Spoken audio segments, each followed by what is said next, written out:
2008-2009 సంవత్సరంలో వీరఘట్టం మండలం నర్సీపురం గ్రామంలో 151 మంది పేదలకు పట్టాలు ఇచ్చినప్పటికీ భూములు అప్పజెప్పలేదని ఆనాటి నుంచి నేటి వరకు లబ్ధిదారులైన పేదలు అనేక పర్యాయాలు స్థానిక తహసీల్దార్ మరియు రెవెన్యూ డివిజనల్ అధికారి పాలకొండ మరియు ఉమ్మడి జిల్లా శ్రీకాకుళం కలెక్టర్ కార్యాలయం వద్ద ధర్నాలు చేసి చివరగా భూములు లబ్ధిదారులకు పంచుటకు సిద్ధమైన సమయంలో మరలా వాయిదా పడిందని అప్పటి నుంచి ఇప్పటి వరకు పేదలు పలుమార్లు తమ హక్కులో ఉన్న భూముల కోసం ఆందోళన చేస్తూ అందులో భాగంగా ఈరోజు స్థానిక వీరఘట్టం తహసీల్దార్ కార్యాలయం వద్ద లబ్ధిదారులతో సిపిఐ పార్టీ ఆందోళనలో ధర్నా జరిగింది. సందర్భంగా స్థానిక తహసీల్దార్ కార్యాలయం వద్ద ధర్నా చేయగా తహసీల్దార్ గారికి సమస్యను విన్నవించి దీనిపై వారు స్పందిస్తూ వాస్తవ విషయాలను పరిశీలన చేసి తగు చర్యలు తీసుకుంటామని హామీ ఇచ్చారు.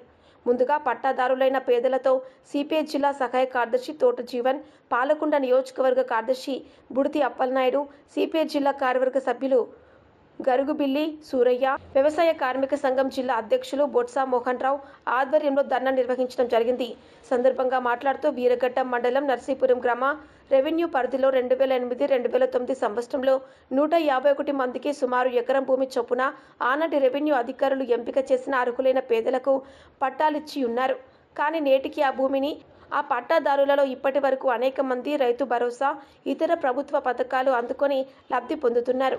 పట్టాలు పేద చేతిలో ఉన్నాయి కానీ భూములను అధికారులు పేదలకి దాఖలాపరచడం లేదు. పట్టాలిచ్చిన లబ్ధిదారులకు భూములు అప్పచెప్పాలని అనేక మార్లు పేదలు మండల తహసీల్దార్ వారికి, డివిజన్ రెవెన్యూ అధికారికి, జిల్లా అధికారికి అనేక మార్లు విన్నవించుకున్న ఆ సమస్యను పరిష్కరించకుండా కాలయాపన జరుగుతోంది. ఇప్పటికైనా ఎంఆర్ఓ నర్సీపురం గ్రామ పెద్దలకు ఇచ్చిన పట్టాలను భూములు అప్పచెప్పాలని సిపిఐ పార్టీగా డిమాండ్ చేస్తున్నాం.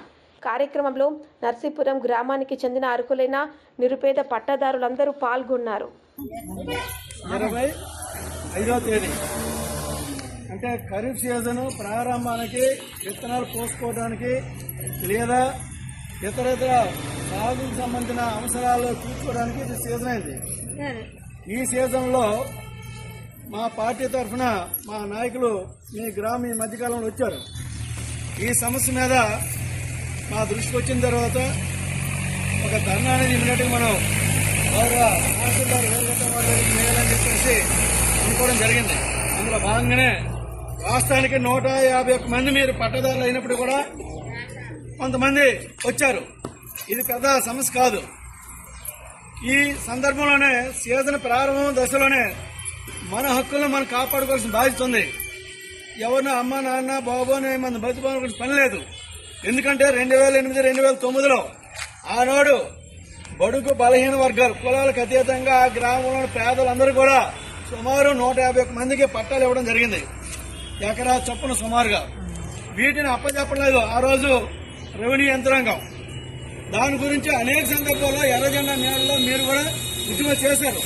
ఎందుకంటే నేను 2009 తర్వాత పాలకొండ ప్రాంతంలో నేను పనిచేయడం జరిగింది. అంతకుముందు రాజంలో ఉండేవాళ్ళం.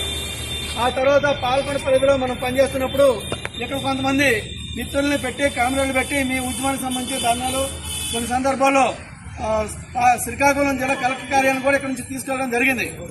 అలాగే నిరాహార దీక్ష కూడా ఆర్టీఓ దగ్గర వంట వర్క్ కార్యక్రమం కూడా చేస్తున్న నేపథ్యం అవి నాకు గుర్తున్నాయి. అయితే ఆ రోజు మేము రాలేదు. ఎందుకంటే ఇక్కడ స్థానికులు ఉన్నారు కనుక. మీరు అనేక దఫాలుగా పనిచేస్తూ వచ్చారు. పట్టాలు ఇచ్చేస్తారని దశకి పట్టాలు ఇచ్చేశారు.